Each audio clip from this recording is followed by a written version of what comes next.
What if I told you that God's own chosen people would one day turn their swords against each other? That brothers who once stood together at Mount Sinai would spill each other's blood for centuries? This is the shocking true story of how one moment of pride tore apart the greatest kingdom on earth. From Solomon's golden throne to the ashes of Jerusalem. Witness how division, rebellion, and broken promises led to the most tragic civil war in biblical history. The 12 tribes that conquered giants would now face their greatest enemy, themselves. Prepare to discover the hidden prophecies, political intrigue, and divine judgments that split God's kingdom in two and changed the course of history forever. This is not just ancient history, it's a warning that echoes through the ages. The great kingdom that David built and Solomon expanded was starting to crack. What began as a golden age was slowly turning into something darker. Solomon needed money, lots of it, for his grand building projects. The magnificent temple, his luxurious palace, and cities across the land all required resources that the kingdom had never spent before. 1 Kings chapter 4 tells us about Solomon's system. He divided Israel into 12 districts, each responsible for providing food and supplies for the royal court for 1 month every year. But this was just the beginning. The king also demanded something that would create deep wounds in his people's hearts. As we read in 1 Kings chapter 5, verse 13, King Solomon conscripted laborers from all Israel, 30,000 men. These weren't volunteers. These were fathers, sons, and brothers forced to leave their families and work on the king's projects. The text continues. He sent them off to Lebanon in shifts of 10,000 a month, so that they spent 1 month in Lebanon and 2 months at home.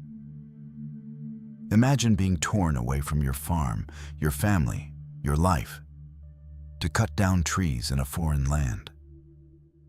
The northern tribes felt this burden more heavily than anyone else.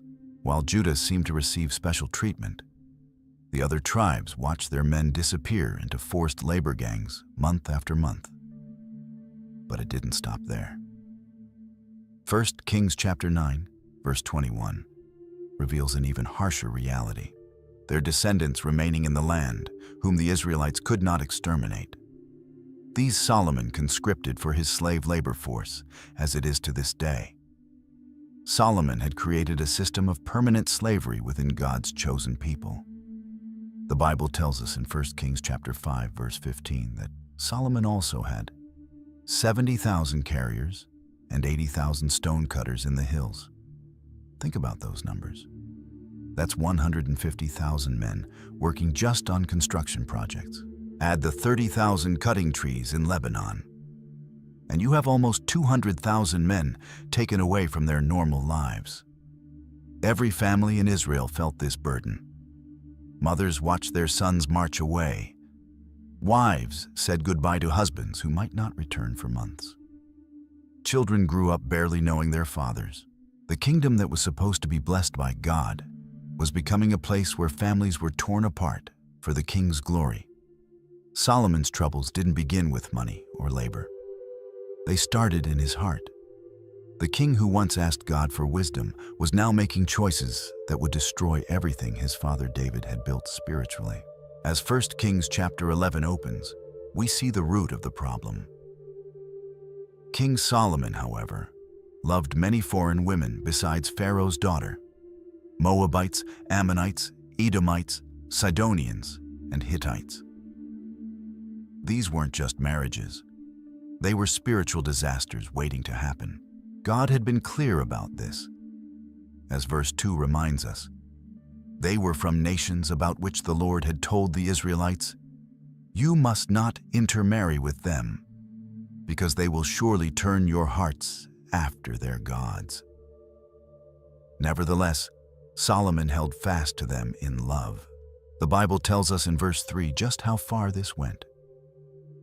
He had 700 wives of royal birth and 300 concubines, and his wives led him astray. 700 wives and 300 concubines. Each marriage was probably a political alliance, but each one also brought foreign gods into the heart of Israel. And that's exactly what happened. Verse 4 tells us the tragic truth. As Solomon grew old, his wives turned his heart after other gods, and his heart was not fully devoted to the Lord his God, as the heart of David, his father, had been. Picture this scene. The man who built God's temple was now building altars to false gods. Verse 7 shows us just how far he fell. On a hill east of Jerusalem, Solomon built a high place for Chemosh, the detestable god of Moab, and for Moloch, the detestable god of the Ammonites. Chemosh demanded child sacrifice.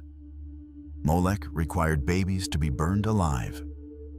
These weren't just different religions.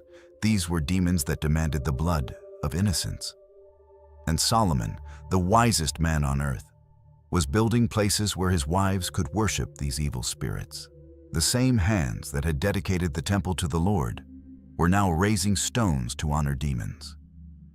The kingdom that was supposed to be a light to the nations was now embracing the very darkness God had commanded them to drive out. Verse 8 tells us he didn't stop there. He did the same for all his foreign wives, who burned incense and offered sacrifices to their gods. The smell of burning sacrifices to false gods was rising from the hills around Jerusalem, mixing with the smoke from God's temple. It was a spiritual abomination that made God's anger burn hot. God's patience has limits, and Solomon had crossed them. The Lord, who had appeared to Solomon twice, who had blessed him beyond measure, now began to act in judgment. 1 Kings chapter 11, verse 14 tells us what happened next. Then the Lord raised up against Solomon an adversary, Hadad the Edomite, from the royal line of Edom. This wasn't random political trouble. This was divine judgment in action. Hadad had a personal reason to hate Solomon. Years earlier, when David conquered Edom, his commander Joab had tried to kill every male in the country. But Hadad was just a boy then, and some Edomite officials had rescued him and fled to Egypt. The Bible tells us in verses 17 to 18 what happened. But Hadad, still only a boy, fled to Egypt with some Edomite officials who had served his father. They set out from Midian and went to Paran. Then, taking people from Paran with them, they went to Egypt, to Pharaoh, king of Egypt, who gave Hadad a house and land and provided him with food. Now Hadad was grown, married to Pharaoh's sister-in-law, and had a son. But he never forgot what David's army had done to his people. When he heard that both David and Joab were dead, he asked Pharaoh to let him return home, as verse 22 records. Then Pharaoh said to him, "But what have you lacked here with me that you want to go back to your own country?" "Nothing," Hadad replied, "but do let me go." But God wasn't finished. Verse 23 introduces us to another enemy. And God raised up against Solomon another adversary, Rezon son of Eliada, who had fled from his master, Hadadezer, king of Zobah. Rezon gathered men around him and became leader of a rebel band. When David defeated Hadadezer, Rezon escaped and eventually took control of Damascus. The Bible tells us in verse 25 that Rezon was Israel's adversary as long as Solomon lived, adding to the trouble caused by Hadad. So Rezon ruled in Aram and was hostile toward Israel. These weren't just political problems. They were signs that God's favor was lifting from Solomon's kingdom. The same God who had given Solomon peace on all sides was now allowing enemies to rise up and trouble him. The kingdom that once made other nations tremble was now being attacked from multiple directions. God rarely acts without warning, and he was about to send a message that would change everything. The messenger was a prophet named Ahijah from Shiloh, and his target was a young man named Jeroboam. Jeroboam wasn't just anybody. 1 Kings chapter 11 verse 28 tells us, "Now Jeroboam was a man of standing, and when Solomon saw how well the young man did his work, he put him in charge of the whole labor force of the tribes of Joseph." This was the man Solomon trusted to oversee the forced labor of Ephraim and Manasseh, two of the most powerful northern tribes. Jeroboam saw firsthand how the people suffered under Solomon's harsh policies. He watched families torn apart, saw men worked to exhaustion, witnessed the growing anger in the northern tribes. But God had different plans for Jeroboam, as verses 29 to 30 describe the scene. About that time Jeroboam was going out of Jerusalem, and Ahijah the prophet of Shiloh met him on the way, wearing a new cloak. The two of them were alone out in the country, and Ahijah took hold of the new cloak he was wearing and tore it into 12 pieces. Picture this moment. Two men alone on a dusty road, and suddenly the prophet grabs his new robe and rips it apart. This wasn't just dramatic. This was prophecy in action. In those days, when a prophet acted out a message, it meant God was about to make it happen. Then Ahijah spoke the words that would reshape history, as recorded in verse 31. "Take 10 pieces for yourself. For this is what the Lord, the God of Israel, says. See, I am going to tear the kingdom out of Solomon's hand and give you 10 tribes. But God wasn't being unfair to David's family. Verses 32 to 33 explain why this was happening. But for the sake of my servant David and the city of Jerusalem, which I have chosen out of all the tribes of Israel, he will have 1 tribe. I will do this because they have forsaken me and worshipped Ashtoreth, the goddess of the Sidonians, Chemosh, the god of the Moabites, and Moloch, the god of the Ammonites, and have not walked in obedience to me, nor done what is right in my eyes, nor kept my decrees and laws as David, Solomon's father, did." The message was clear and shocking.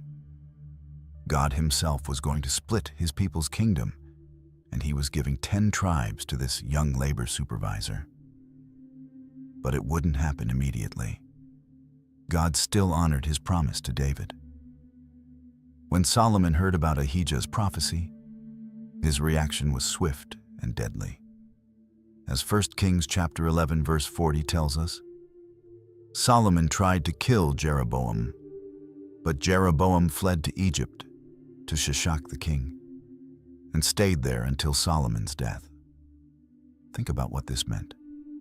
The man who had been wise enough to settle disputes between mothers, who had impressed the Queen of Sheba with his understanding, was now so threatened by a prophecy that he was willing to murder one of his own officials.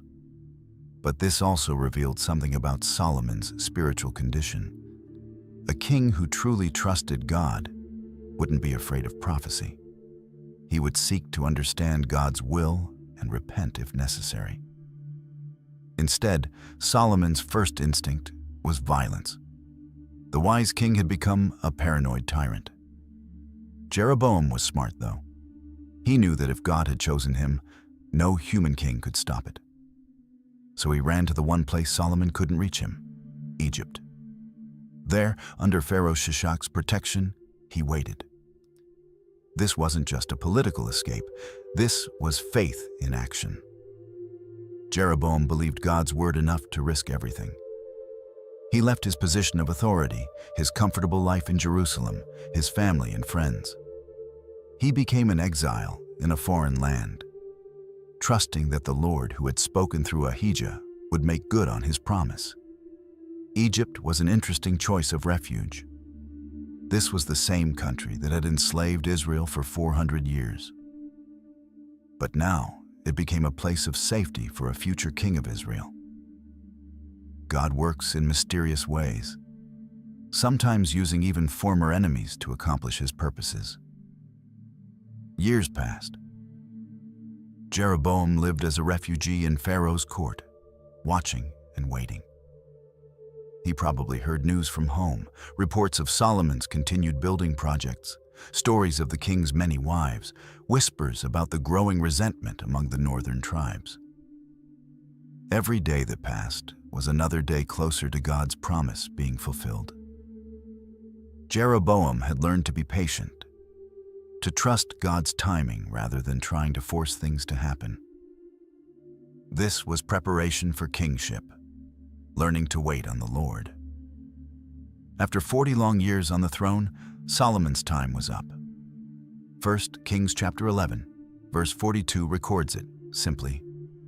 Solomon reigned in Jerusalem over all Israel 40 years. 40 years. That's how long it took for the wisest man in the world to destroy the spiritual foundation of his kingdom. The man who had started his reign by asking for wisdom to govern God's people was ending it with enemies on every border and division in every heart. When Solomon began his reign, the kingdom was united, wealthy, and blessed by God. Israel was respected and feared by every nation from Egypt to the Euphrates River. The temple was the most magnificent building in the world, and people came from everywhere just to see Solomon's wisdom and wealth. But now, at the end, everything was different. The people were angry and divided. Enemies were attacking from multiple directions. The spiritual life of the nation was corrupted by foreign gods and pagan worship. The forced labor system had created resentment that would never heal. Verse 43 tells us what happened next. Then he rested with his ancestors and was buried in the city of David his father. And Rehoboam, his son, succeeded him as king. Just like that, the golden age was over. The kingdom that had reached from Egypt to the Euphrates, that had made Israel the envy of every nation, was now in the hands of Solomon's son. But Rehoboam wasn't inheriting his father's wisdom. He was inheriting his father's problems. The forced labor gangs were still there. The heavy taxes were still crushing the people. The resentment that had been building for decades was about to explode. The new king also inherited a kingdom on the edge of civil war. For 40 years, the northern tribes had watched Judah receive preferential treatment while they carried the heaviest burdens. They had endured forced labor, excessive taxation, and spiritual corruption. Now they were ready to demand change. And somewhere in Egypt, a man named Jeroboam heard the news and knew his time had come. The prophecy that had driven him into exile was about to be fulfilled. When Solomon died, something interesting happened. Instead of automatically accepting Rehoboam as king in Jerusalem, all the tribes of Israel called for a meeting at Shechem. This wasn't the normal way to crown a new king, and the location they chose sent a powerful message. Shechem wasn't just any city. It was loaded with spiritual significance. This was where Abraham first built an altar when God promised him the land. It was where Jacob bought land and dug a well that would still be there when Jesus talked to the Samaritan woman centuries later. Most importantly, it was where Joshua gathered all the tribes to renew their covenant with God before he died. The people were saying something important by choosing Shechem. They were reminding everyone that Israel belonged to God first and kings second. They were going back to their roots, to the place where their ancestors had promised to serve the Lord. 1 Kings chapter 12, verse 1 tells us what happened. Rehoboam went to Shechem, for all Israel had gone there to make him king. Notice something important here. The text doesn't say they went there to crown him. It says they went there to make him king. The difference is huge. They were letting Rehoboam know that becoming king wasn't automatic. He would have to earn their loyalty. This was already a sign that Solomon's kingdom was fracturing. In David's time, when he died, Solomon became king without question. The people loved David so much that they gladly accepted his son. But now, 40 years later, the tribes were demanding to have their say. Think about how this must have felt to Rehoboam. He had grown up as a prince in Jerusalem, surrounded by luxury and servants. He probably expected to simply take his father's throne and continue ruling the way Solomon had. But instead, He was being summoned to Shechem like a common citizen to justify his right to be king. The journey from Jerusalem to Shechem was only about 30 miles, but it must have felt much longer to the new king. With every step, he was moving away from the comfort and security of his father's palace and into uncertain territory. When Rehoboam arrived at Shechem, he found representatives from all 12 tribes waiting for him.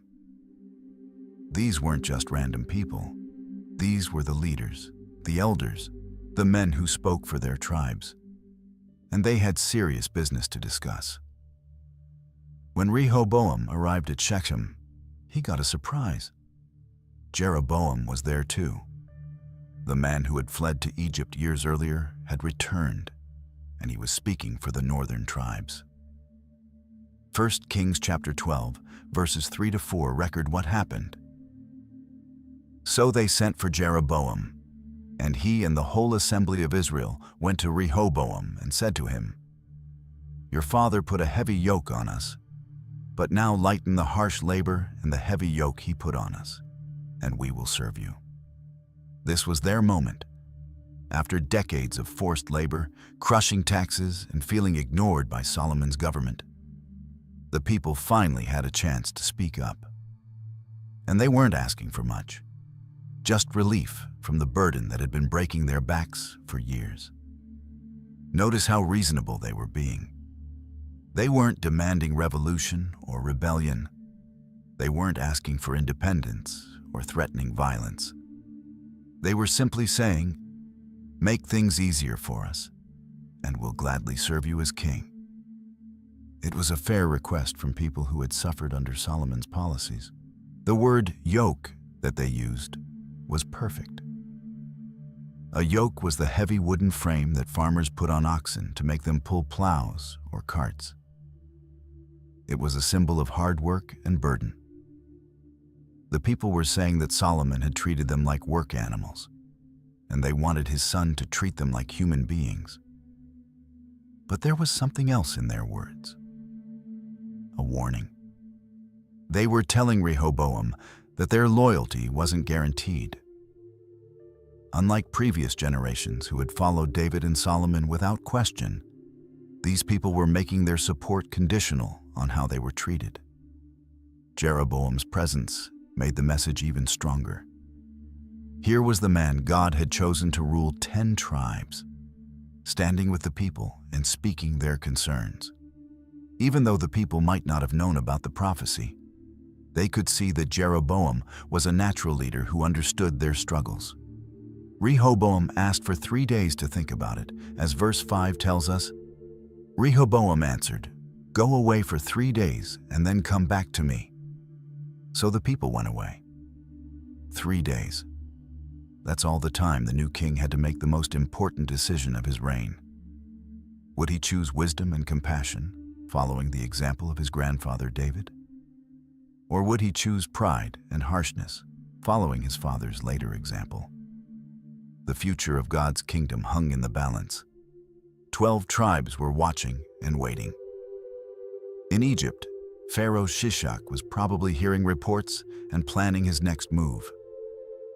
Most importantly, God himself was watching to see if his prophecy would be fulfilled through human wisdom or human foolishness.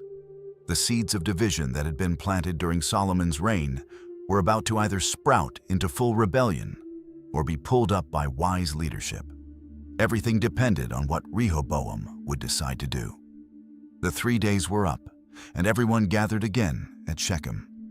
Rehoboam had spent those days asking for advice, and now he had to give his answer. The future of the entire kingdom hung on what he would say next. First, Rehoboam had talked to the older men who had served his father Solomon. 1 Kings chapter 12, verse 7 tells us what they said. "If today you will be a servant to these people and serve them and give them a good answer, they will always be your servants." These wise old men understood something important. Real leadership means serving the people, not just ruling over them. They had watched Solomon's kingdom grow angry and divided, and they knew the only way to heal it was through kindness and understanding. But Rehoboam also talked to his young friends, the men who had grown up with him in the palace. These young advisors had never known hardship or struggle. They had lived their whole lives surrounded by luxury and power. 1 Kings chapter 12, verses 10 to 11, record their terrible advice. The young men who had grown up with him replied, "These people have said to you, 'Your father put a heavy yoke on us, but make our yoke lighter.' Now tell them, 'My little finger is thicker than my father's waist. My father laid on you a heavy yoke. I will make it even heavier. My father scourged you with whips. I will scourge you with scorpions.'" Think about how arrogant this advice was. Instead of showing mercy to suffering people, they wanted Rehoboam to boast about making things worse. Instead of healing the kingdom's wounds, they wanted him to tear them open even wider. When the people returned on the third day, Rehoboam made his choice. Verse 13 tells us what he did. The king answered the people harshly, rejecting the advice given him by the elders. Instead, verse 14 shows us the exact words he spoke. "My father made your yoke heavy. I will make it even heavier. My father scourged you with whips. I will scourge you with scorpions." The crowd must have gasped when they heard these words. They had come asking for relief from their suffering, and the new king was promising to make their lives even worse. They had offered loyalty in exchange for kindness, and he had answered with threats and cruelty. But the Bible makes something clear in verse 15. "So the king did not listen to the people, for this turn of events was from the Lord, to fulfill the word the Lord had spoken to Jeroboam, son of Nebat, through Ahijah the Shilonite." Rehoboam thought he was showing strength, but he was actually fulfilling God's prophecy. His pride and harshness were the tools God used to split the kingdom exactly as he had promised. Sometimes human foolishness serves divine purposes. The reaction to Rehoboam's harsh words was immediate and explosive. The representatives of the northern tribes had heard enough. After decades of suffering under Solomon's policies, and now facing the promise of even worse treatment, they made a decision that would change history forever. 1 Kings chapter 12, verse 16 records their response. "When all Israel saw that the king refused to listen to them, they answered the king, 'What share do we have in David? We have no inheritance in the son of Jesse. To your tents, Israel. Look after your own house, David.' So the Israelites went home." These weren't just angry words. This was a formal declaration of independence. When they said, "What share do we have in David?" they were cutting all ties with the royal family that had ruled them for decades.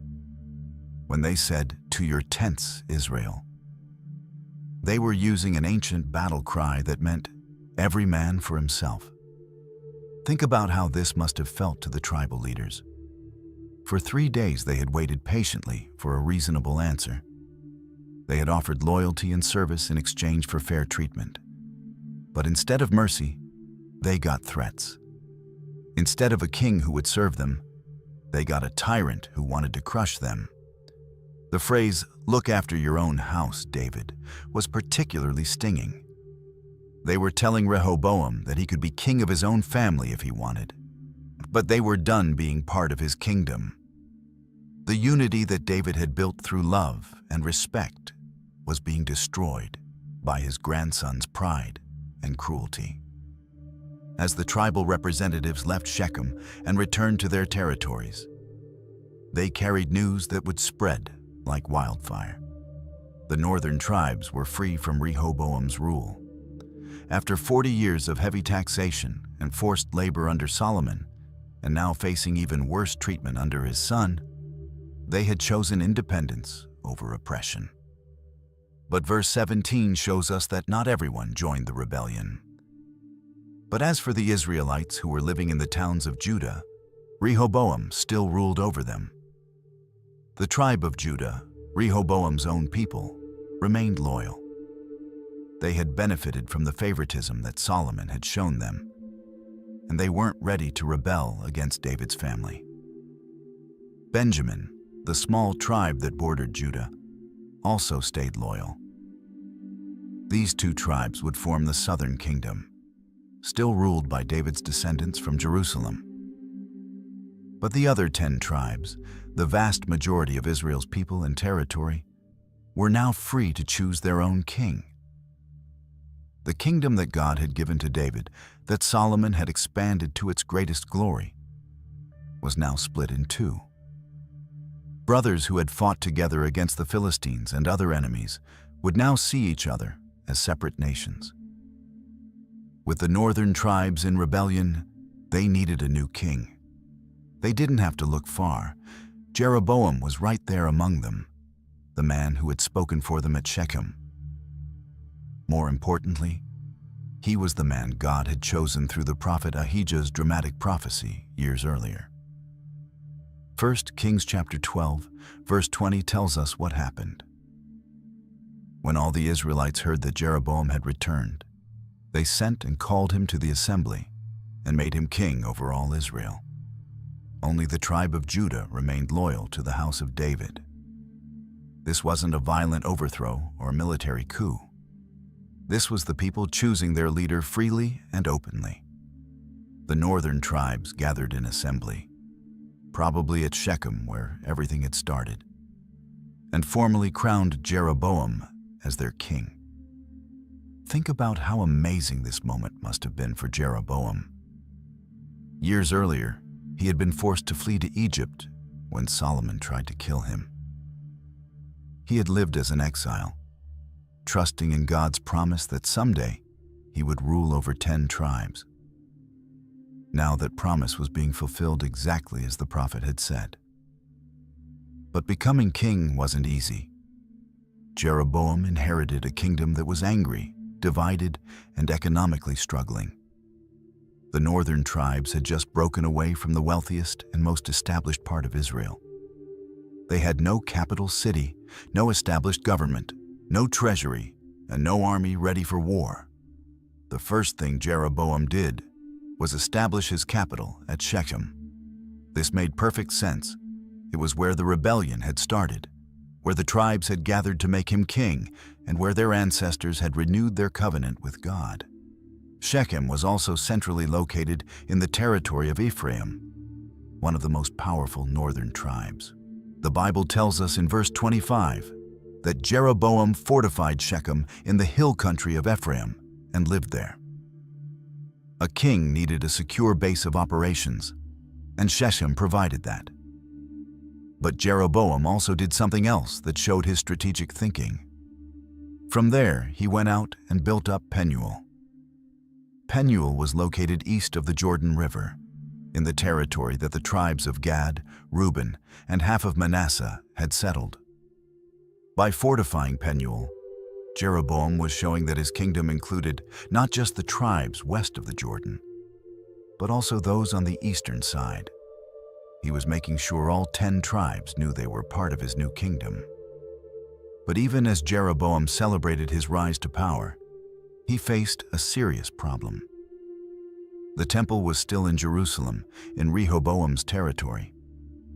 Every faithful Israelite was supposed to go there for the major festivals.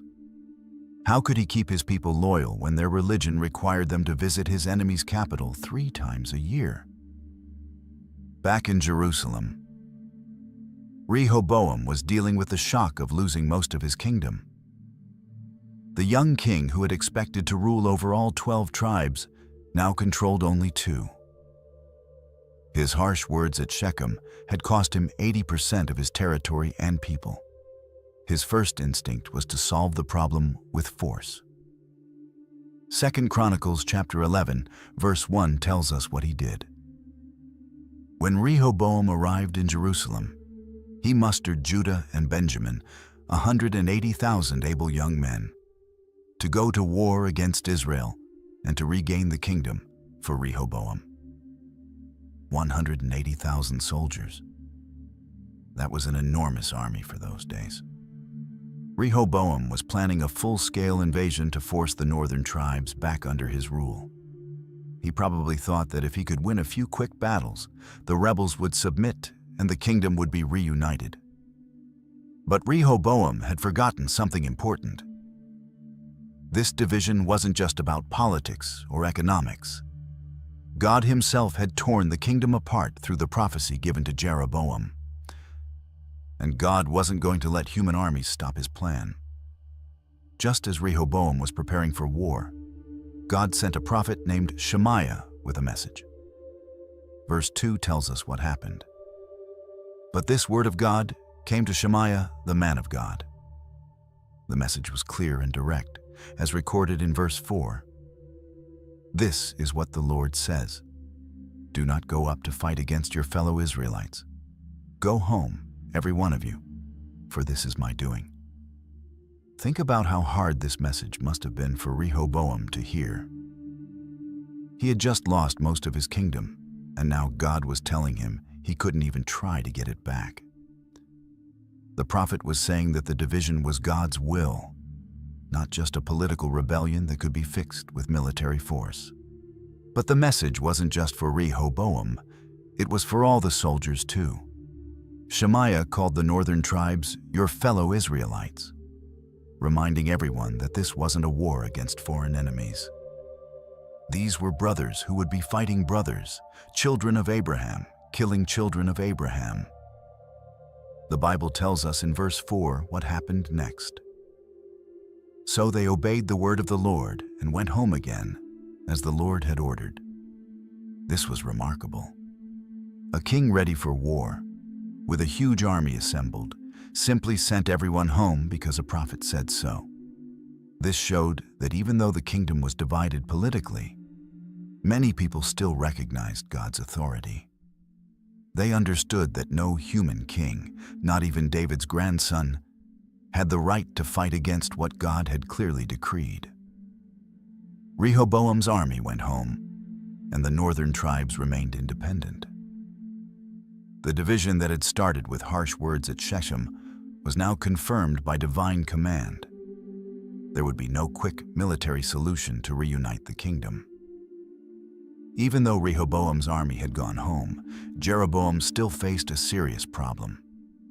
The temple was in Jerusalem, in enemy territory. But God's law required all Israelite men to come there for 3 major festivals every year: Passover, Pentecost, and the Feast of Tabernacles. 1 Kings chapter 12, verse 26 shows us Jeroboam's worry. Jeroboam thought to himself, the kingdom will now likely revert to the house of David. He could see the danger clearly. If his people kept going to Jerusalem to worship, they would be reminded of their old loyalty to David's family. They might decide to rejoin Rehoboam's kingdom. Verse 27 reveals his fear. If these people go up to offer sacrifices at the temple of the Lord in Jerusalem, they will again give their allegiance to their Lord, Rehoboam, king of Judah. They will kill me and return to King Rehoboam. So Jeroboam made a decision that would have terrible consequences for generations. Instead of trusting God to keep his promise, instead of finding a way to remain faithful while being politically independent, he chose to create his own religion. Verse 28 tells us what he did. After seeking advice, the king made 2 golden calves. He said to the people, "It is too much for you to go up to Jerusalem. Here are your gods, Israel, who brought you up out of Egypt." Golden calves. The same type of idol that had gotten Israel in trouble at Mount Sinai when Moses was receiving the 10 Commandments. Jeroboam was repeating one of the worst mistakes in his people's history. But he tried to make it sound reasonable. He told the people it was too much for them to travel to Jerusalem. He was offering them convenience instead of faithfulness.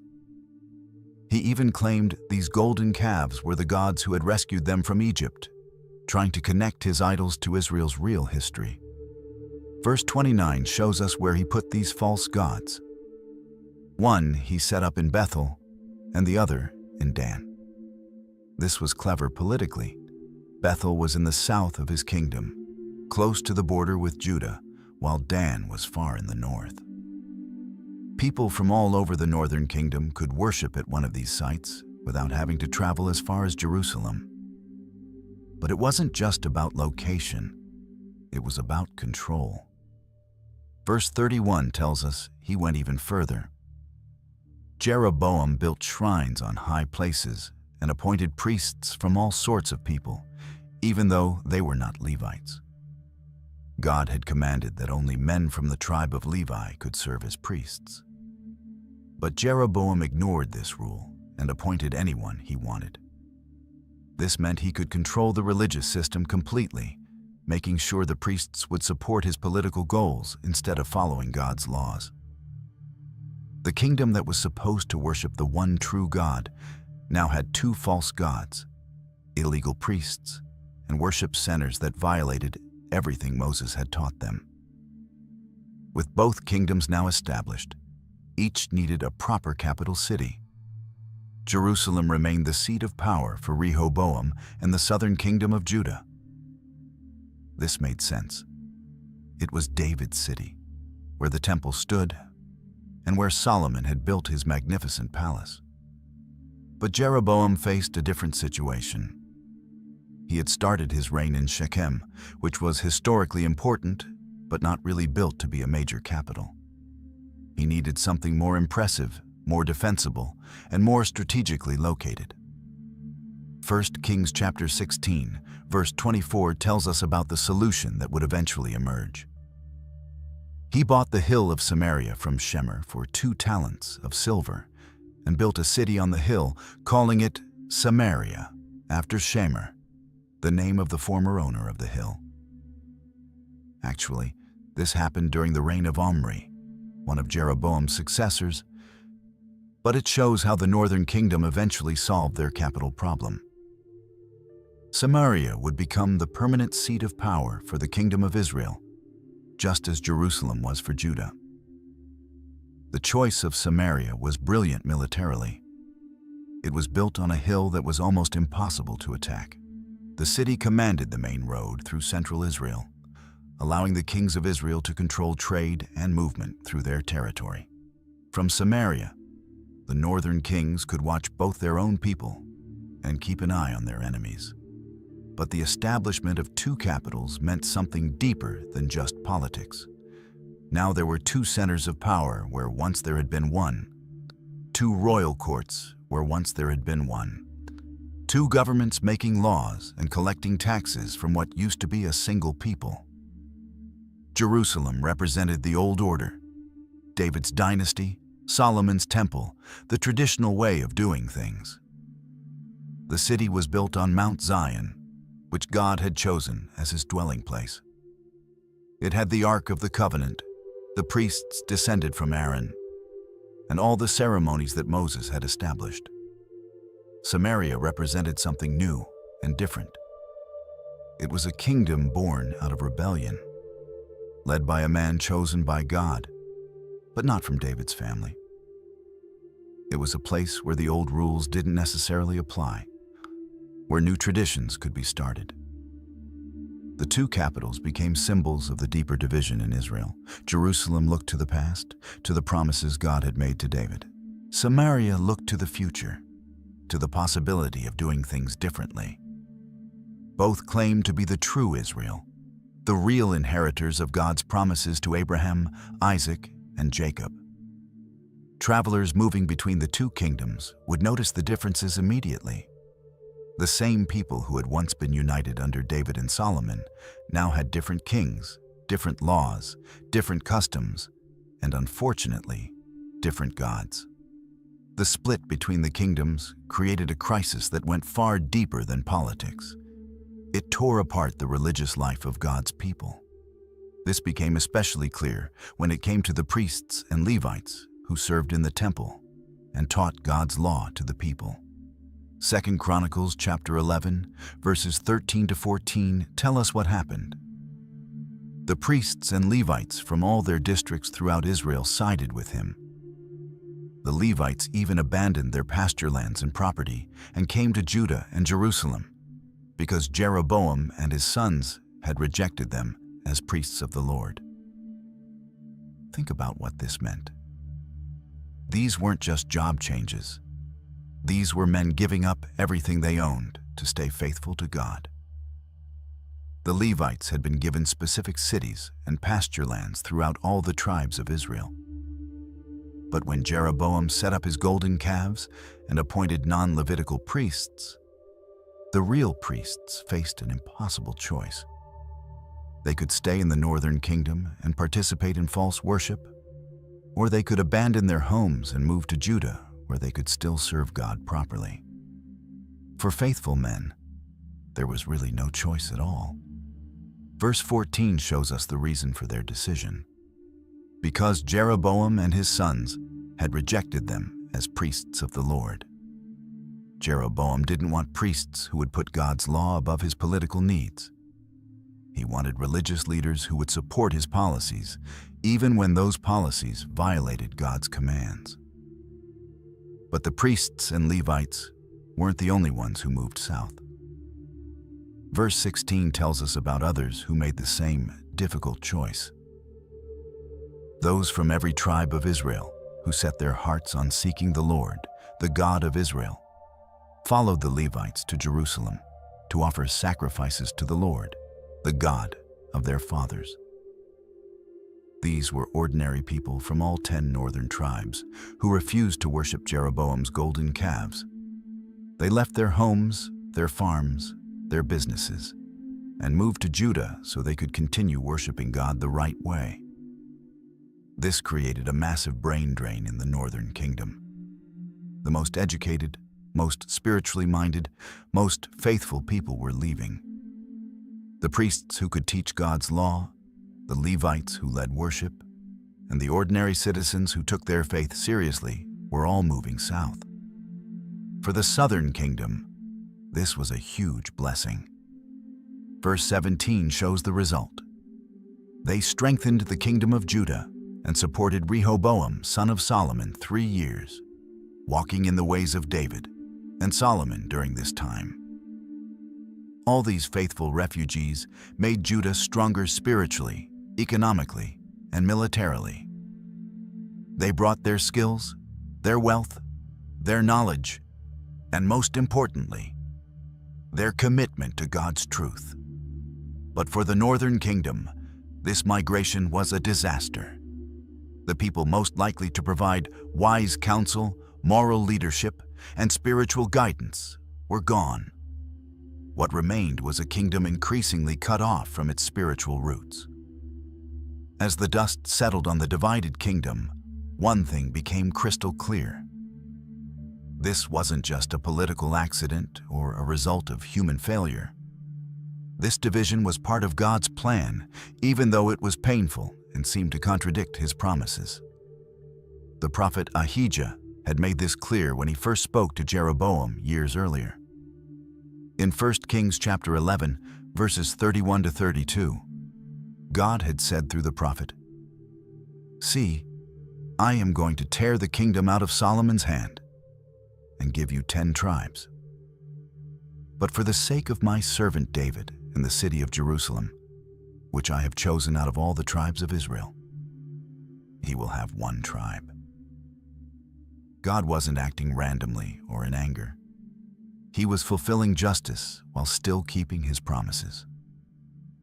Solomon had turned away from God, embraced false religions, and oppressed his people.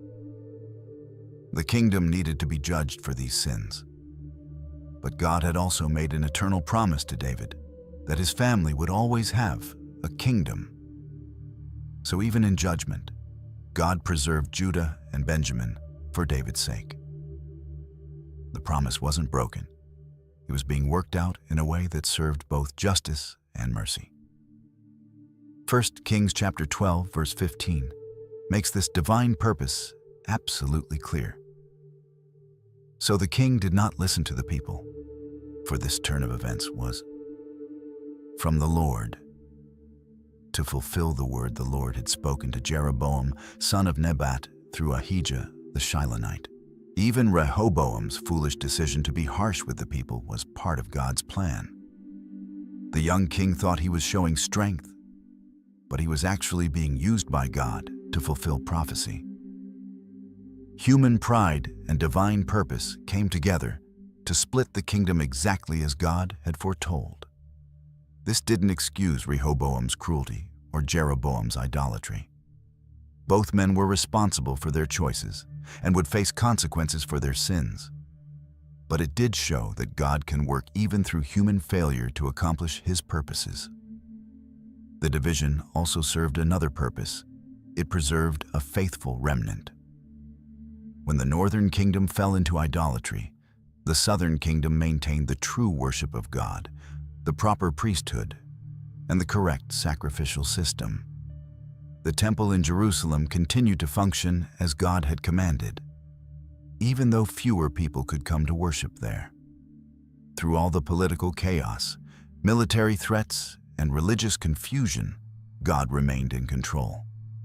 The kingdom that looked like it was falling apart was actually being reshaped according to divine wisdom.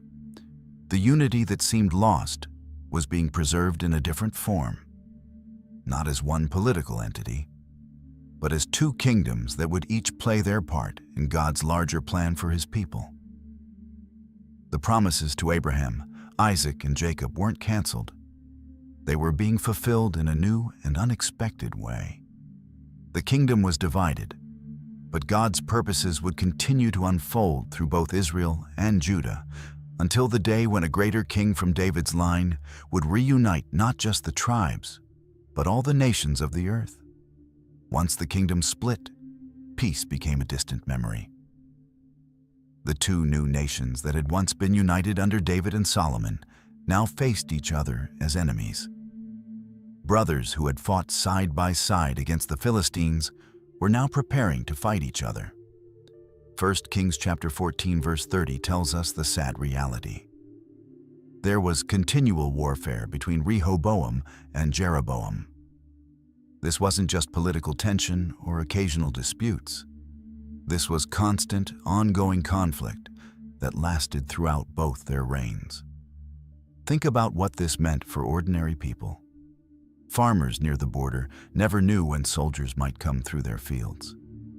Merchants traveling between the kingdoms faced checkpoints, taxes, and the constant threat of being treated as enemy spies. Families that had relatives on both sides of the border found themselves torn apart by politics. The warfare wasn't just about major battles. It was about 1,000 smaller conflicts. Border towns changed hands repeatedly. Raiding parties from both sides would cross into enemy territory to steal cattle, burn crops, and capture prisoners.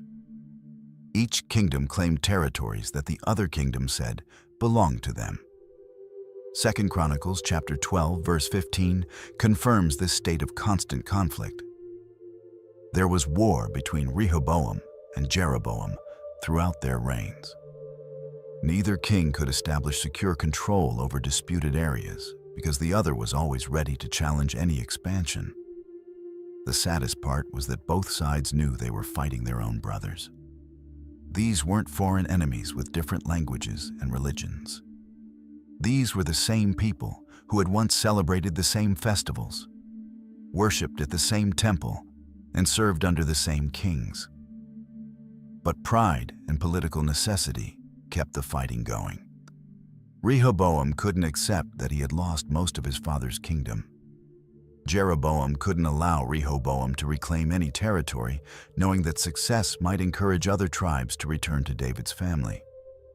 Every small victory by one side was seen as a threat by the other. Every raid demanded revenge. Every captured town required a counterattack. The cycle of violence that started with harsh words at Shechem had become a way of life for both kingdoms. The constant warfare also prevented both kingdoms from reaching their full potential. Instead of building trade relationships with other nations, developing their agriculture, or strengthening their cities, both kings had to spend their resources on armies and fortifications. While Rehoboam and Jeroboam were busy fighting each other, a much bigger threat was watching from the south. Pharaoh Shishak of Egypt had been following the division of Israel with great interest. He remembered when Jeroboam had lived in his court as a refugee, and he saw an opportunity to expand Egyptian power. In Rehoboam's 5th year as king, Shishak decided to act. 2 Chronicles chapter 12, verse 2 tells us what happened. Because they had been unfaithful to the Lord, Shishak, king of Egypt, attacked Jerusalem in the 5th year of King Rehoboam. This wasn't a small raid. This was a massive invasion. Verse 3 describes the size of Shishak's army. With 1,200 chariots and 60,000 horsemen and the innumerable troops of Libyans, Sukkites and Cushites that came with him from Egypt. 1,200 chariots. In those days, chariots were like tanks, the most advanced military technology available. Egypt had always been famous for its chariots, and now they were rolling toward Jerusalem with the largest chariot force anyone in Israel had ever seen.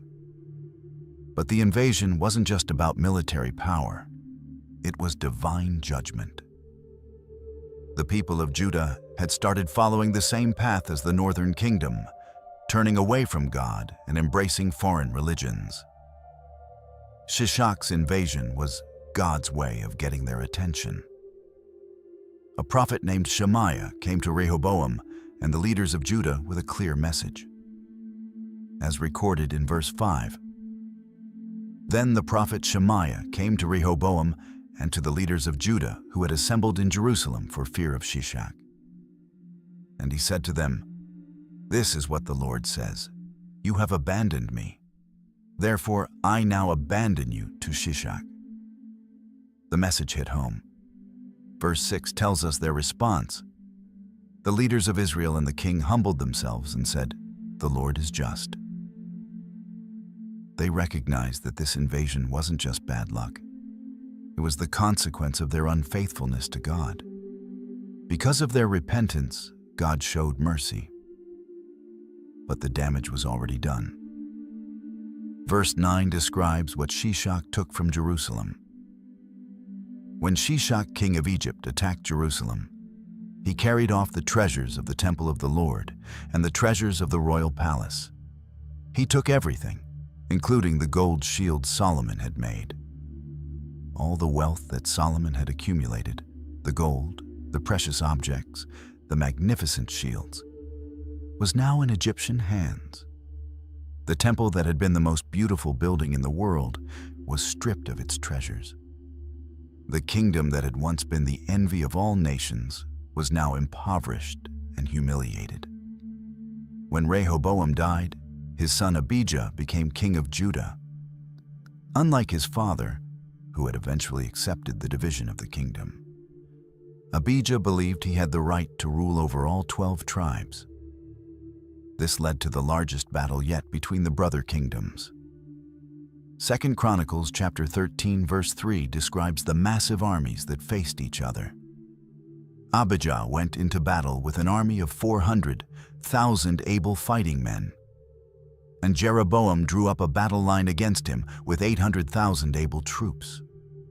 800,000 soldiers from Israel against 400,000 from Judah. This wasn't a border skirmish. This was total war. Nearly every able-bodied man in both kingdoms must have been involved in this conflict. The battle took place at Mount Zemaraim, which was in the hill country of Ephraim. Before the fighting started, Abijah climbed up on the mountain and gave a speech that every soldier could hear. As recorded in verses 4 to 5, Abijah stood on Mount Zemaraim in the hill country of Ephraim and said, "Jeroboam and all Israel, listen to me. Don't you know that the Lord, the God of Israel, has given the kingship of Israel to David and his descendants forever by a covenant of salt?" Abijah was claiming divine authority over the northern kingdom. He reminded them that God had made an eternal promise to David's family, and that Jeroboam was just a rebel who had no right to rule over God's people. But he didn't stop there. Verses 8 to 9 record his challenge. And now you plan to resist the kingdom of the Lord, which is in the hands of David's descendants. You are indeed a vast army, and have with you the golden calves that Jeroboam made to be your gods. But didn't you drive out the priests of the Lord, the sons of Aaron and the Levites, and make priests of your own, as the peoples of other lands do? This was spiritual warfare as much as physical warfare. Abijah was saying that Israel wasn't just fighting against Judah, they were fighting against God himself. He pointed out their false gods and their illegal priests as proof that they had abandoned the true faith. The battle itself was a disaster for Israel, despite their numerical advantage. Verse 17 tells us the outcome. Abijah and his army inflicted heavy losses on them, so that there were 500,000 casualties among Israel's able men. 500,000 dead. This was one of the bloodiest battles in the entire Bible. The northern kingdom lost more than half its army in a single day. Families throughout Israel received news that their fathers, sons, and brothers would never come home. Verse 18 explains why Judah won. The Israelites were subdued on that occasion, and the people of Judah were victorious because they relied on the Lord, the God of their ancestors. After Abijah's great victory, his son Asa became king of Judah. But Asa learned an important lesson from his father's war with Israel. Military strength was essential for survival. The northern kingdom was still there, still angry, and still dangerous. 2 Chronicles chapter 14 verse 8 tells us about Asa's army. Asa had an army of 300,000 men from Judah, equipped with large shields and with spears, and 280,000 from Benjamin, armed with small shields and with bows. All these were brave, fighting men. 580,000 soldiers. Asa had built one of the largest armies in Judah's history. He understood that the days when the 12 tribes could live together in peace were over. Now each kingdom needed to be ready for war at any moment. But Asa didn't just build an army, he also fortified his cities. Verses 6 to 7 describe his building projects. He built up the fortified cities of Judah, since the land was at peace and no one was at war with him. During those years, for the Lord gave him rest. Let us build up these towns, he said to Judah, and put walls around them, with towers, gates, and bars. The land is still ours, because we have sought the Lord our God. We sought him, and he has given us rest on every side. So they built and prospered. Think about what this meant. A king of God's people was spending huge amounts of money and labor, building walls and fortifications to protect his cities from his own brothers. The unity that David had created was now completely gone, replaced by the constant threat of war. Asa also recognized that military strength alone wasn't enough. Verse 4 tells us about his spiritual reforms. He commanded Judah to seek the Lord, the God of their ancestors, and to obey his laws and commands. The king understood that God's blessing was more important than military power. But he also understood that God expected his people to be prepared and not just rely on miracles. When the massive Ethiopian army of Zerah invaded Judah with 1,000,000 soldiers and 300 chariots, Asa's preparations paid off. 2 Chronicles chapter 14 verse 11 records his prayer before the battle. Then Asa called to the Lord his God and said, "Lord, there is no one like you to help the powerless against the mighty. Help us, Lord our God, for we rely on you, and in your name we have come against this vast army. Lord, you are our God. Do not let mere mortals prevail against you." God gave Asa victory over the Ethiopians. But the lesson was clear The kingdoms of Israel and Judah now lived in a world where military strength was essential for survival. After Jeroboam died, his son Nadab became king of Israel. But Nadab's reign was short. He was assassinated by one of his commanders named Baasha, who then took the throne. Baasha proved to be even more aggressive toward Judah than Jeroboam had been. 1 Kings chapter 15, verse 17 tells us about Baasha's strategy. Baasha, king of Israel, went up against Judah and fortified Ramah to prevent anyone from leaving or entering the territory of Asa, king of Judah. This was economic warfare. Ramah was only about 5 miles north of Jerusalem, right on the main road between the two kingdoms. By fortifying Ramah, Baasha was essentially putting Jerusalem under siege without actually attacking the city. Think about how dangerous this was for Judah. Merchants couldn't travel north to trade. People couldn't visit relatives in the northern kingdom.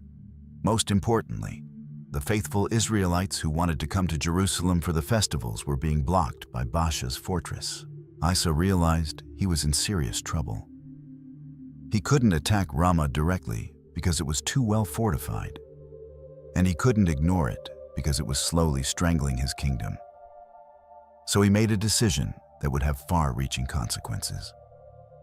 1 Kings chapter 15, verses 18 to 19, tell us what Asa did. Asa then took all the silver and gold that was left in the treasures of the Lord's temple and of his own palace. He entrusted it to his officials and sent them to Ben-Hadad, son of Tabrimon, the son of Hetzion, the king of Aram, who was ruling in Damascus. "Let there be a treaty between me and you," he said, "as there was between my father and your father. See, I am sending you a gift of silver and gold. Now break your treaty with Baasha, king of Israel, so he will withdraw from me." This was a brilliant but dangerous strategy. Ben-Hadad of Syria was already Baasha's ally, but Asa was offering him a better deal. If Syria attacked Israel from the north, Baasha would have to withdraw from Ramah to defend his own territory. The plan worked perfectly. Verse 20 describes what happened.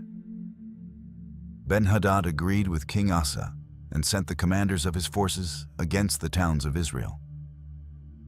He conquered Ijon, Dan, Abel-Beth-Maachah, and all Kinnereth, in addition to Naphtali. When Baasha heard that his northern cities were being attacked, he had no choice. Verse 21 tells us, when Baasha heard this, he stopped building Ramah and withdrew to Tirzah. The siege was broken, and Judah was safe. But the victory came at a terrible cost. Asa had emptied both the temple treasury and the royal treasury to pay for Syrian help. Even worse, he had established a precedent that would haunt both kingdoms for generations. After Baasha died, the northern kingdom went through a period of chaos and civil war. But eventually, a military commander named Omri seized power and established the most powerful dynasty Israel had ever known. 1 Kings chapter 16, verse 24 tells us about Omri's most important achievement. He bought the hill of Samaria from Shemer for 2 talents of silver and built a city on the hill, calling it Samaria, after Shemer, the name of the former owner of the hill. Samaria wasn't just another city. It was a masterpiece of military engineering. Built on a hill that rose 300 feet above the surrounding valley, it was almost impossible to capture. The city had strong walls, plenty of water, and commanded all the major roads through central Israel. But Omri's most significant achievement was his son Ahab, who became one of the most powerful kings Israel ever had. 1 Kings chapter 16 verse 30 tells us about Ahab's character. Ahab, son of Omri, did more evil in the eyes of the Lord than any of those before him. Ahab married Jezebel, a princess from Sidon, and she brought her Baal worship into Israel. This wasn't just about adding another false god to Jeroboam's golden calves. This was about replacing God entirely with a foreign religion. Under Ahab, the northern kingdom became stronger militarily and economically than it had ever been before.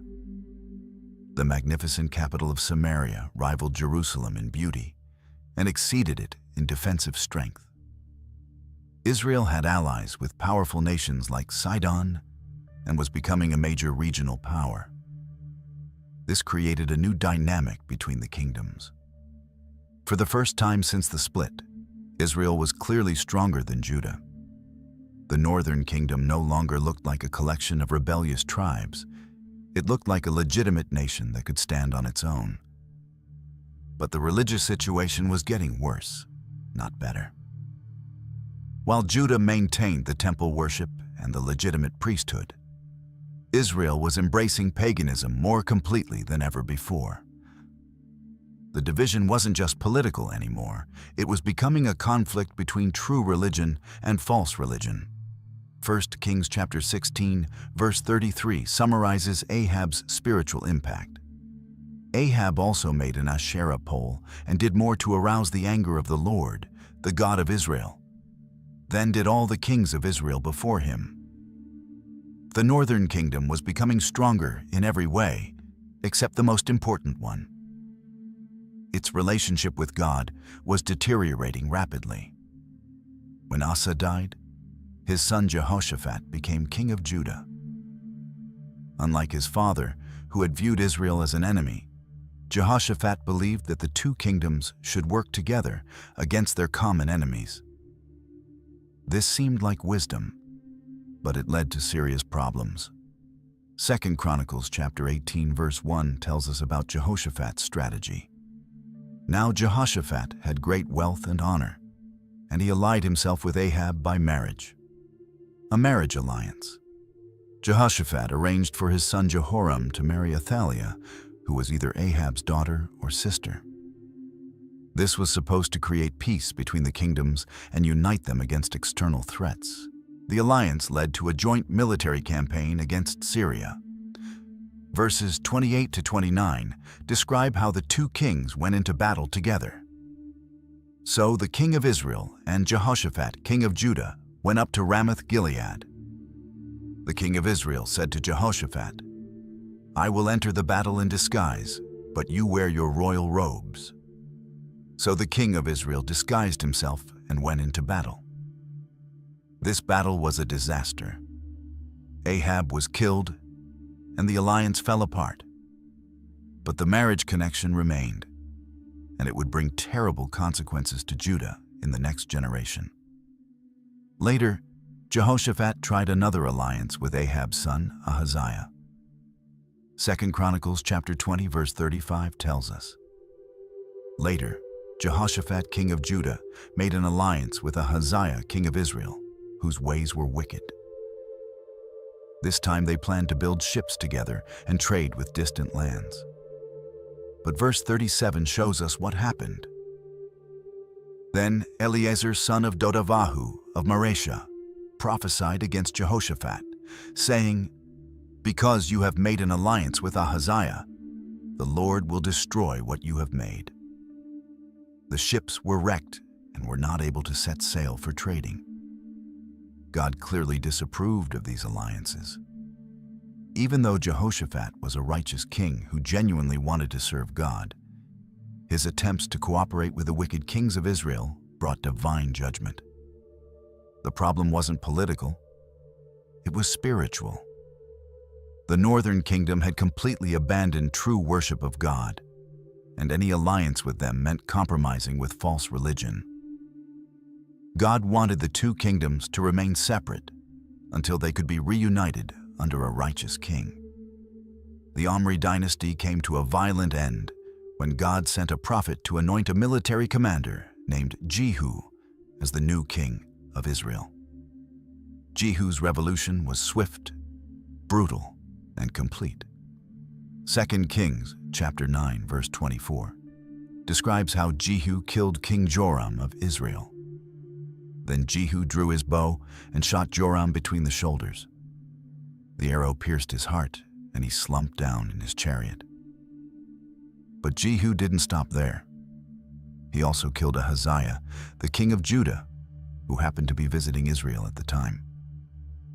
Then he killed Jezebel, throwing her from a window.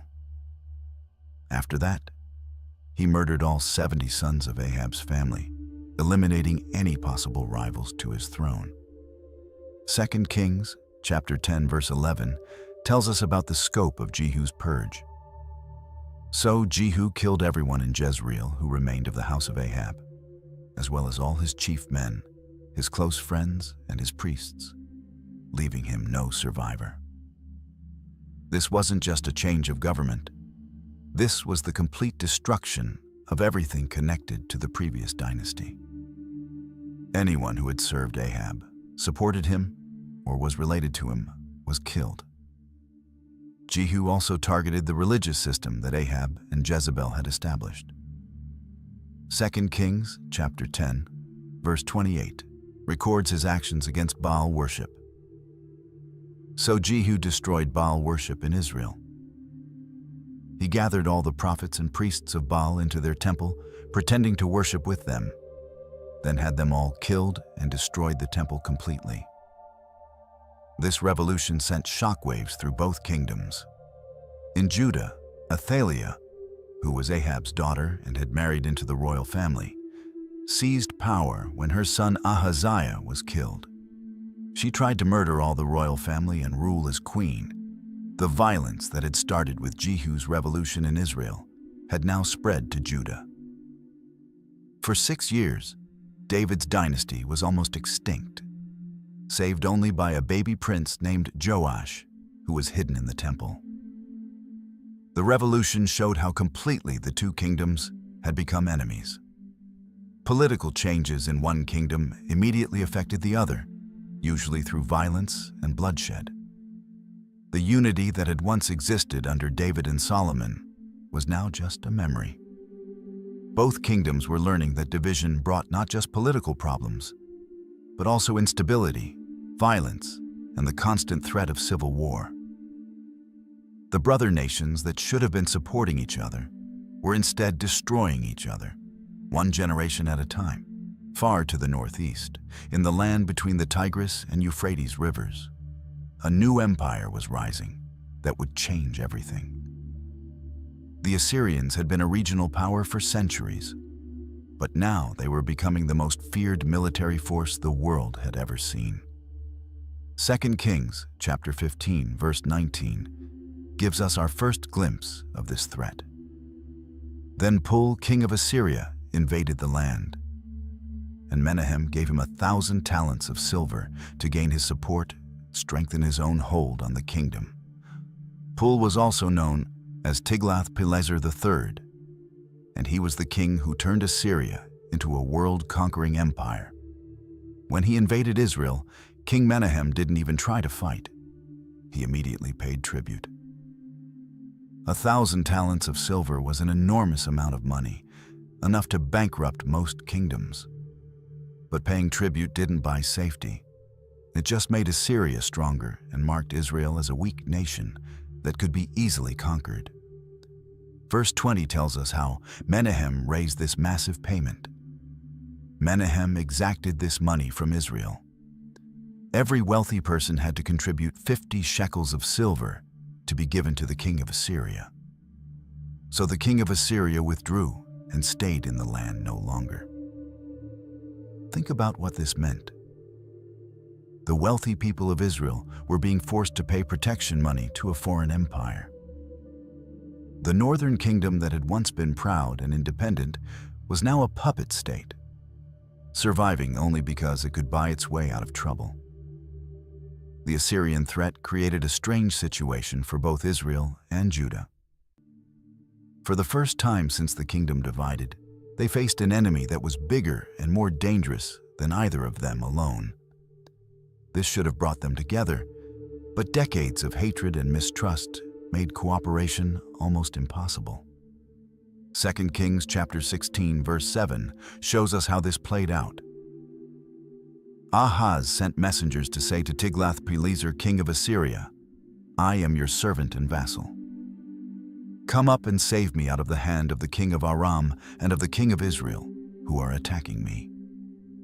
This was King Ahaz of Judah, begging the Assyrians to protect him from his own brothers in Israel, instead of the two kingdoms uniting against their common enemy.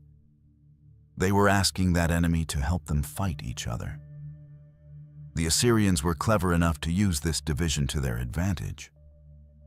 They would make alliances with one kingdom against the other, then betray both when it suited their purposes. What should have been Israel and Judah's greatest strength, their shared heritage and faith, had become their greatest weakness. The prophet Isaiah watched these events and understood what was really happening. In Isaiah chapter 7 verse 9, he warned, "If you do not stand firm in your faith, you will not stand at all." The divided kingdoms were learning that political maneuvering couldn't replace trust in God. While the Assyrian threat was growing stronger, the northern kingdom was growing weaker spiritually. The golden calves that Jeroboam had set up at Dan and Bethel were just the beginning. Now, Israel was embracing every false religion they could find. 2 Kings chapter 17, verses 9 to 10. Describe how bad things had become. The Israelites secretly did things against the Lord their God that were not right. From watchtower to fortified city, they built themselves high places in all their towns. They set up sacred stones and Asherah poles on every high hill and under every spreading tree. Every hill had become a place of idol worship. Every town had its own collection of false gods. The people who were supposed to worship only the God of Abraham, Isaac, and Jacob were now bowing down to pieces of wood and stone. But it wasn't just about wrong worship. It was about wrong living. Verse 17 tells us about even more terrible practices. They sacrificed their sons and daughters in the fire. They practiced divination and sought omens and sold themselves to do evil in the eyes of the Lord, arousing his anger. Child sacrifice. The Israelites were burning their own children alive to please false gods like Moloch. Parents who should have been protecting their sons and daughters were instead offering them as human sacrifices. This was the ultimate rejection of everything God had taught them. The prophets kept warning them to stop, but nobody listened. Verse 13 shows us how patient God had been. The Lord warned Israel and Judah through all his prophets and seers. Turn from your evil ways. Observe my commands and decrees in accordance with the entire law that I commanded your ancestors to obey, and that I delivered to you through my servants, the prophets. God had sent prophet after prophet to call his people back to the right path. Men like Elijah and Elisha had performed amazing miracles to prove that the Lord was the true God. But the kings and people of Israel refused to listen. Verse 14 explains their stubborn response. But they would not listen and were as stiff-necked as their ancestors, who did not trust in the Lord, their God. The northern kingdom had reached the point where they didn't want to hear from God anymore. They preferred their false gods because those gods didn't demand righteousness or justice. They could worship Baal and keep living however they wanted, but the God of Israel demanded that they change their ways. King after king led the people deeper into spiritual darkness. They made alliances with pagan nations and adopted their religions. They oppressed the poor and ignored God's laws about justice and mercy. They turned the northern kingdom into everything God had warned them not to become. Even as Israel spiraled toward destruction, God didn't give up on his people. He sent some of the greatest prophets in history to warn both kingdoms about what was coming if they didn't repent. Hosea was one of these prophets, and God gave him a very personal way to understand Israel's unfaithfulness. Hosea chapter 1 verse 2 records God's strange command. When the Lord began to speak through Hosea, the Lord said to him, "Go, marry a promiscuous woman and have children with her. For like an adulterous wife, this land is guilty of unfaithfulness to the Lord." God told Hosea to marry a woman who would be unfaithful to him, so he could understand how God felt when Israel worshipped other gods. Through his own heartbreak, Hosea learned to speak with the voice of a betrayed husband, calling his wife to come home. In Hosea chapter 11, verses 1 through 2, God spoke through the prophet with deep emotion. "When Israel was a child, I loved him, and out of Egypt I called my son. But the more they were called, the more they went away from me. They sacrificed to the Baals, and they burned incense to images." This wasn't the voice of an angry judge. This was the voice of a heartbroken father watching his children destroy themselves. God remembered how he had rescued Israel from slavery in Egypt, how he had cared for them in the wilderness, how he had given them the promised land. And now they were throwing it all away for false gods. Another prophet, Amos, focused on the social injustice that was destroying Israel from within. Amos chapter 5, verse 12, lists their crimes. "For I know how many are your offenses and how great your sins. There are those who oppress the innocent and take bribes and deprive the poor of justice in the courts. The rich were getting richer by cheating the poor. Judges were taking bribes to rule against honest people. The powerful were using their positions to steal from those who couldn't defend themselves." This wasn't just economic inequality. This was systematic oppression of the weak by the strong. Amos warned them about the consequences in chapter 5, verse 27. "Therefore I will send you into exile beyond Damascus, says the Lord, whose name is God Almighty."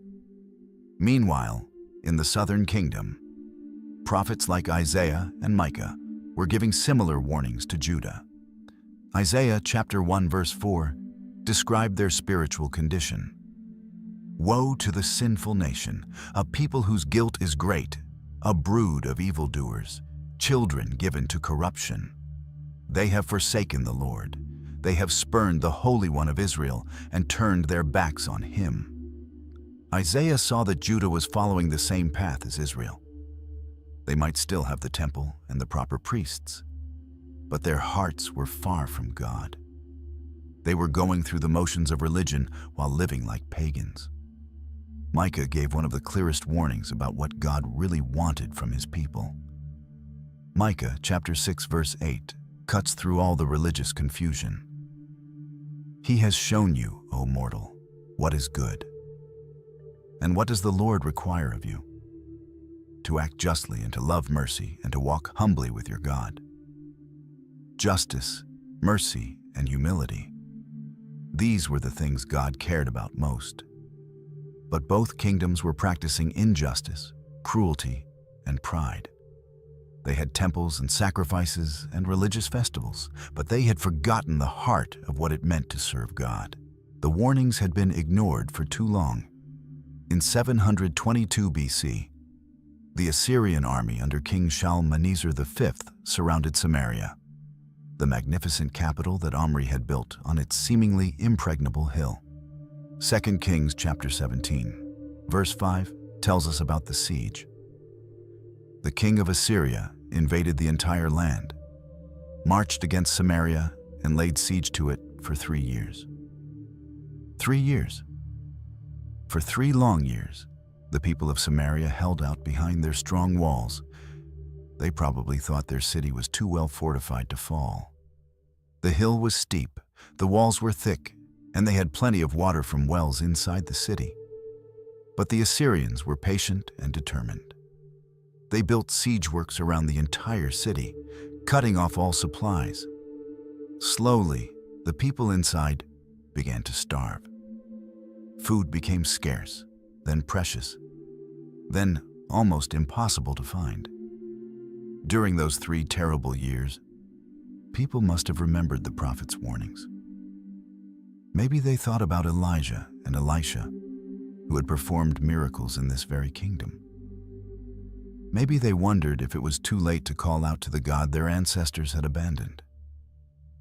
But the siege continued, and in the 3rd year, the walls were finally breached. Verse 6 records the end of the northern kingdom. In the 9th year of Hoshea, the king of Assyria captured Samaria and deported the Israelites to Assyria. He settled them in Hala, in Gozan on the Habor River, and in the towns of the Medes. The fall of Samaria wasn't just a military defeat. It was the end of a nation. The Assyrians didn't just conquer Israel. They destroyed it completely. They took the surviving population and scattered them across their vast empire, from the mountains of Media to the banks of the Euphrates River. This was the Assyrian way of preventing rebellions. Instead of leaving conquered peoples in their homeland where they might organize and fight back, they moved everyone to distant provinces where they would be surrounded by strangers and forced to start new lives. The Bible tells us exactly why this happened in verses 7 through 8. All this took place because the Israelites had sinned against the Lord their God, who had brought them up out of Egypt from under the power of Pharaoh, king of Egypt. They worshipped other gods and followed the practices of the nations the Lord had driven out before them, as well as the practices that the kings of Israel had introduced. This wasn't a random disaster or political accident. This was divine judgment on 2 centuries of rebellion against God. The northern kingdom had been given every opportunity to repent, but they had chosen idolatry and injustice instead. The 10 tribes that had followed Jeroboam when the kingdom split were now scattered across the Assyrian Empire.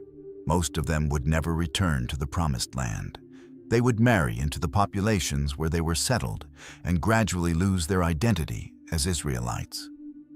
The northern kingdom of Israel, which had lasted for about 200 years since the split under Rehoboam, was gone forever. Only Judah remained as a remnant of the great kingdom that David and Solomon had built. When news reached Jerusalem that Samaria had fallen and the northern kingdom was destroyed, the people of Judah must have been terrified. If the mighty Assyrian army could conquer Israel, what chance did the smaller southern kingdom have? But Judah had something Israel had lost. They still worshiped the true God at the temple in Jerusalem.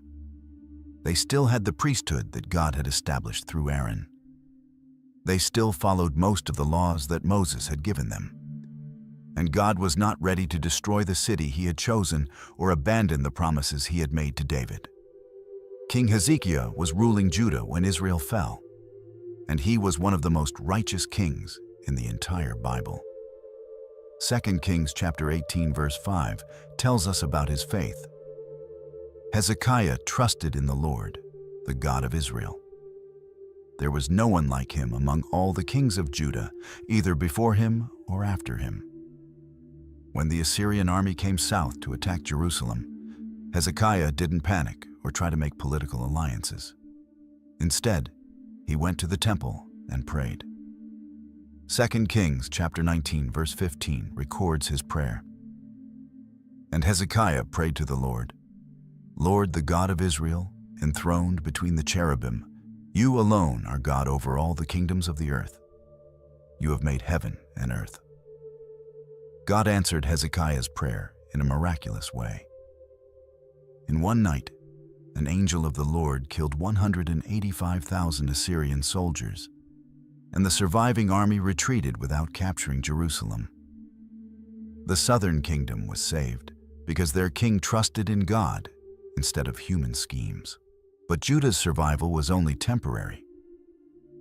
After Hezekiah died, his son Manasseh became king and led the people back into idolatry. 2 Kings chapter 21 verse 6 describes how evil Manasseh became.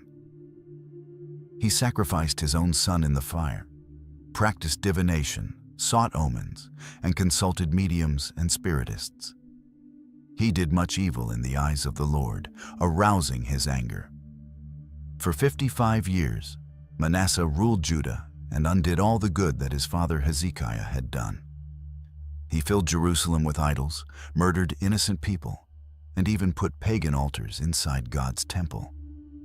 Later, King Josiah tried to reform the kingdom and bring the people back to God. 2 Kings chapter 23 verse 25 tells us about his efforts.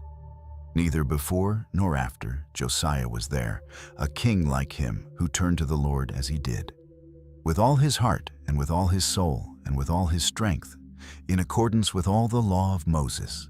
Josiah tore down the idols, destroyed the pagan altars, and even found a copy of God's law that had been lost in the temple. For a while, it looked like Judah might be saved from the same fate that had destroyed Israel. But it was too late. The people went through the motions of reform, but their hearts hadn't really changed. As soon as Josiah died, they went back to their old ways of idolatry and injustice. God spoke through the prophet Jeremiah to explain why judgment was still coming. Jeremiah chapter 15 verse 4 records God's decision. I will make them abhorrent to all the kingdoms of the earth because of what Manasseh son of Hezekiah, king of Judah, did in Jerusalem. The sins of Manasseh's long reign had poisoned the southern kingdom so deeply that even Josiah's reforms couldn't heal the damage. Judah had survived Israel's fall by 135 years, but their time was running out. A new empire was rising in the east. Babylon had overthrown the Assyrians and was now the dominant power in the world. King Nebuchadnezzar of Babylon was even more ambitious than the Assyrian kings had been. He wanted to control everything from India to Egypt. 2 Kings chapter 24 verse 1 tells us how Judah first encountered this threat. During Jehoiakim's reign, Nebuchadnezzar, king of Babylon, invaded the land, and Jehoiakim became his vassal for 3 years. But then he rebelled against Nebuchadnezzar. At first, King Jehoiakim of Judah tried the same strategy that had worked with Assyria. He paid tribute and hoped to be left alone. But unlike his ancestor Hezekiah, Jehoiakim didn't trust in God. He trusted in political alliances with Egypt and other nations. When Jehoiakim rebelled against Babylon, Nebuchadnezzar responded swiftly. Verse 10 describes what happened. At that time, the officers of Nebuchadnezzar, king of Babylon, advanced on Jerusalem and laid siege to it. The first siege of Jerusalem lasted only a few months. Jehoiakim died during the siege, and his young son Jehoiachin surrendered the city to avoid total destruction. Verse 14 tells us what Nebuchadnezzar took from Jerusalem. He carried all Jerusalem into exile, all the officers and fighting men, and all the skilled workers and artisans, a total of 10,000. Only the poorest people of the land were left. 10,000 people, the entire leadership class of Judah, were marched off to Babylon as prisoners. This included the young king Jehoiachin, the royal family, the army officers, the craftsmen who knew how to make weapons and tools, and anyone else who might be able to organize a rebellion. Nebuchadnezzar put Jehoiachin's uncle Zedekiah on the throne as a puppet king. But Zedekiah was weak and foolish. Despite seeing what had happened to his nephew, he also tried to rebel against Babylon. The final siege of Jerusalem began in 588 BC and lasted 2.5 years. 2 Kings chapter 25, verse 3, describes the terrible conditions inside the city.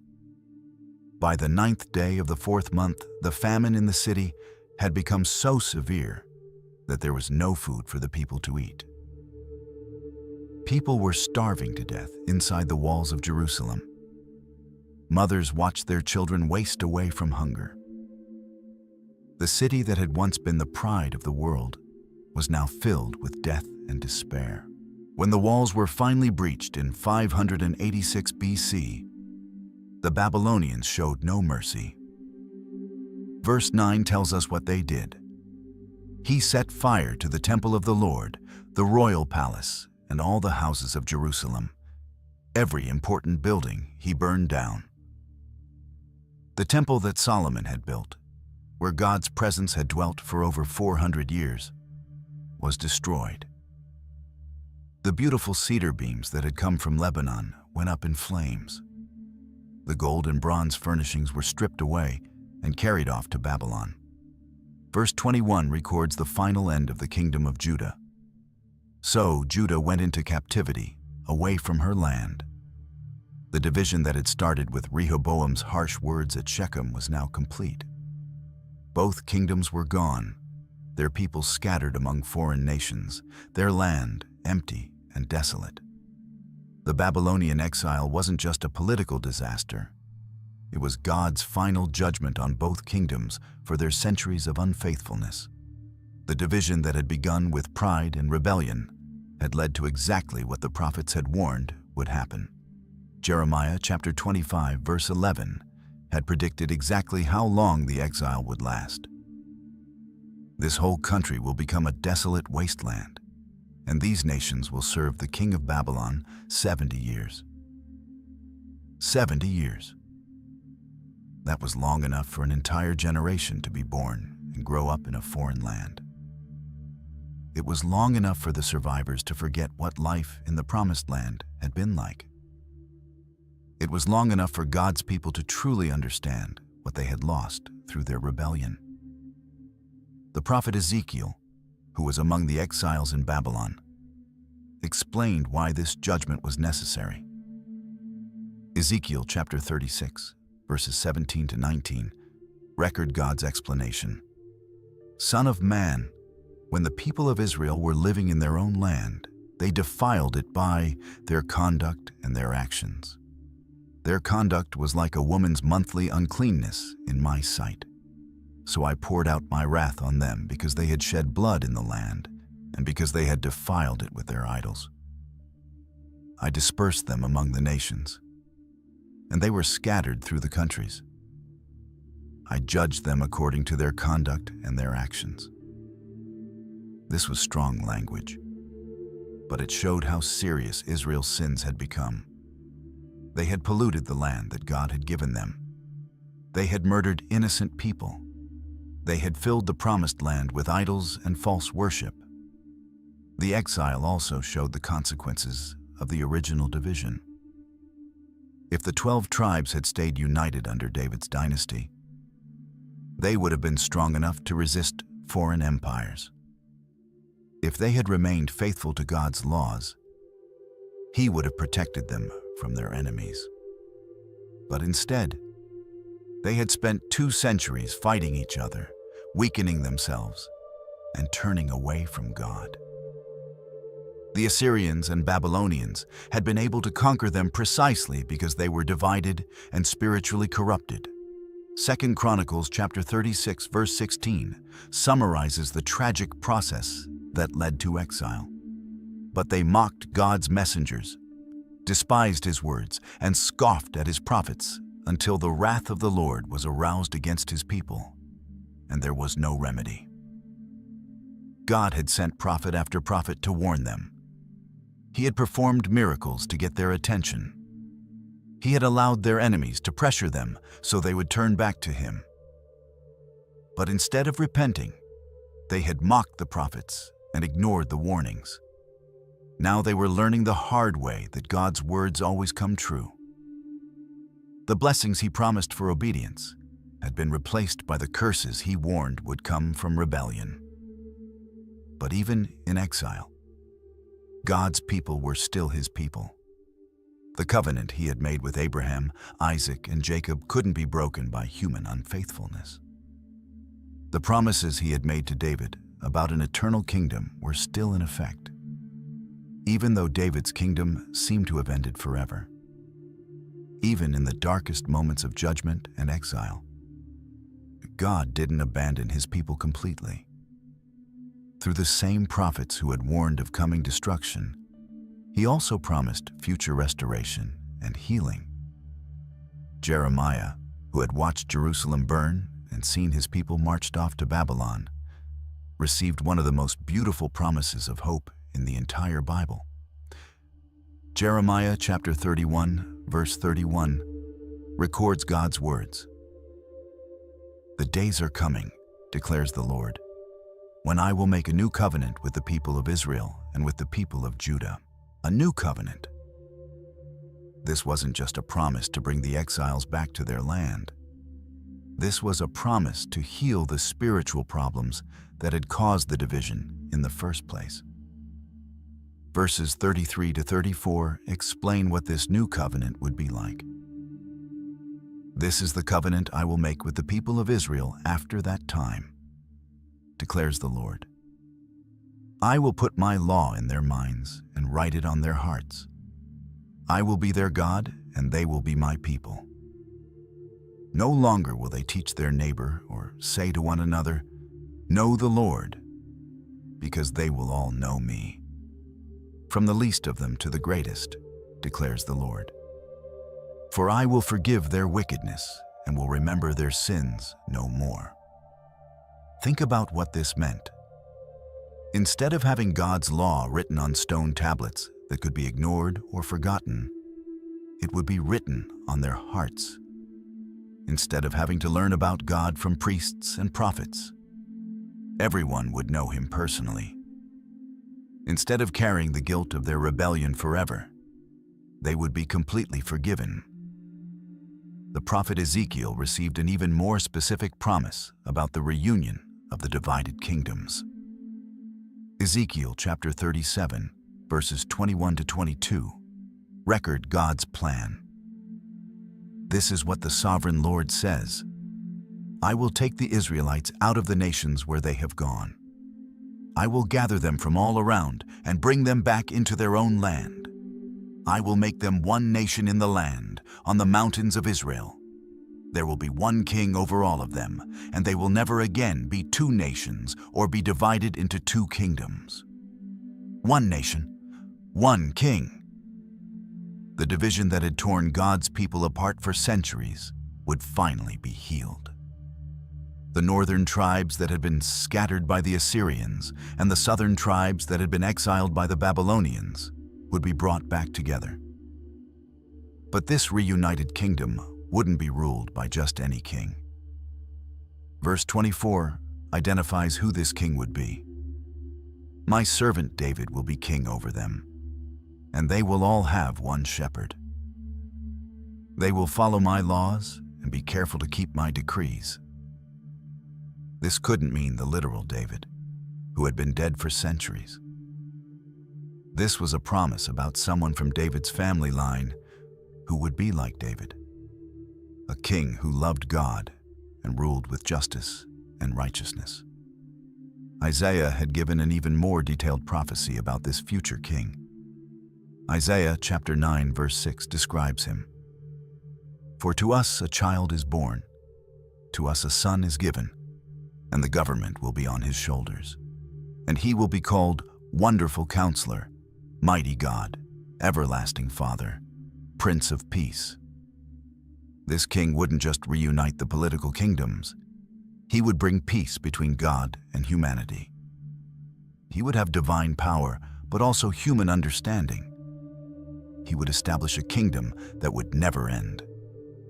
Verse 7 promises the extent of his reign. "Of the greatness of his government and peace there will be no end. He will reign on David's throne and over his kingdom, establishing and upholding it with justice and righteousness from that time on and forever." The story that had begun with such promise under David and Solomon, that had been broken by division and rebellion, would find its ultimate fulfillment in this greater king. The kingdoms of Israel and Judah would not only be reunited, they would become part of an eternal kingdom that would include all nations. The exile that seemed like the end of God's promises was actually preparing the way for their ultimate fulfillment. The division that had caused so much pain and destruction would be completely healed by the one who would bring all God's people together under his perfect rule. If this story of division and restoration has touched your heart, I'd love for you to be part of our growing community here on the channel. Hit that subscribe button and ring the notification bell so you never miss our biblical stories that bring ancient truths to life. Your subscription helps us continue creating content that explores God's amazing plan throughout history. And please, don't keep this story to yourself. Share this video with your family, friends, and church community. These timeless lessons about the consequences of pride and the hope of restoration are messages everyone needs to hear. Whether someone is going through their own season of division or seeking hope for restoration, this story speaks directly to the human heart. Drop a comment below and let me know. What part of this story impacted you the most? Was it Rehoboam's fateful decision? The tragic fall of both kingdoms? Or perhaps the beautiful promises of future restoration? I read every comment and love hearing how these biblical stories speak to your life. Remember, God's story of redemption is still being written today, and you're part of it. Thanks for joining me on this incredible journey through Scripture. I'll see you in the next video, where we'll explore another amazing chapter in God's unfolding plan for humanity. Until then, may you find hope in knowing that the God who promised to restore His divided people is the same God who offers restoration to each of us today.